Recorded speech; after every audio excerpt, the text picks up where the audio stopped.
Marit Maaring, palju õnne, Eesti meister ja 3. finaalseeria mäng lõppes 99-59. Mida veel tahta? Ei tahagi midagi muud. Kulla saime, me oleme väga õnnelikud, me oleme väga rõõmsad selle üle ja väga meeldiv on. Täna tõesti siis mäng lõppes nii suure skooriga, et kuidas ütled, kas teil õnnestus kõik? No tegelikult me alguses väga kartsime neid, et ei tahtnud nagu üldse mütsiga lööma tulla või midagi sellist kartsime, et meil on selline väikene kartus sees, et äkki ikka tartlased annavad meile ikka tugevama lahingu vastu, aga täna kuidagi väga hästi sujus meil isegi. Me tavaliselt kardame siin neid viskeid, et meil lähevad siin mööda, aga täna väga hästi tabasime ja väga hea meel, et kui tervel võistkonnal tabab, siis kõik lähevad rohkem energiat täis ja annab meile jõudu see ja väga meeldiv oli täna. Üldse seeria võitsite 3-0, et millal viimati oli Eclexil nii eduline see finaalseeria?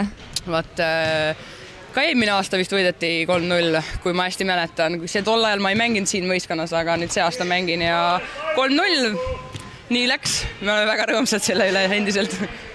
Kuidas see enda mängu täna kommenteerid, et viskasid siin võistkonna jaoks 13 punkti ja tegid, ütleme nii, hooaja parima mängu? Jah, väga hea oli mängida täna, kuidagi teine feeling oli sees, et ei pabistanud nii palju kui tavaliselt, et seekord läks kõik õnnestus ja ütlengi seda, et kui tervel võistkonnal läheb hästi, siis läheb nagu teistel ka hästi, need, kes ka pingi pealt tulevad, kes võib-olla natuke rohkem pabistavad. Aitäh! Aitäh! Kerli Odruts, palju õnne, teine koht Eesti meistrivõistlustel. Ütleme nii, et Tartule pole üldse mitte halb saavutus. Jah, selles mõttes küll aitäh, aga praegu kripeldavad hinge peal veel need finaalmängud, mida oleks võinud kindlasti paremini mängida. Ma tean, et me oleme võimelised paremini mängima, palju paremini. Aga jah, ei suutnud me ennast kokku võtta pärast neid poolfinaale, pingelangus, ma arvan, oli liiga suur. Midagi ei tulnud välja, et kodumäng oli enam-vähem.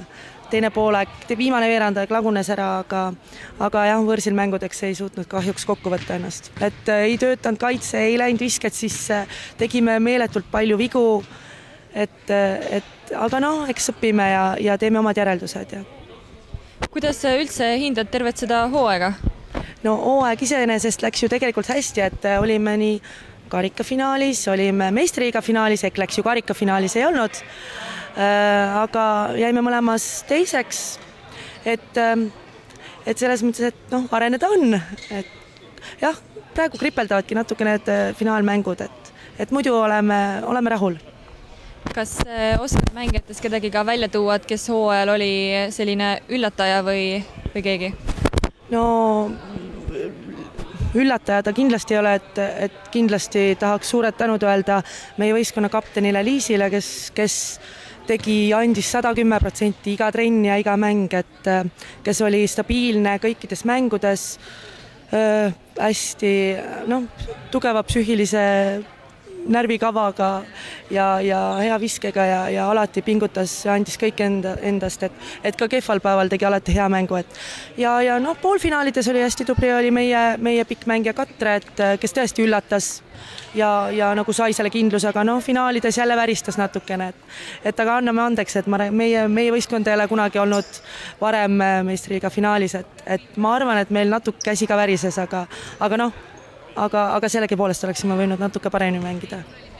Jätkab Tartuga järgmine hooaeg? Absoluutselt iga hooaeg olen öelnud, et kui meile võimalus antakse ja mängijad on olemas ja klubi annab võimalused, siis kindlasti. Aitäh!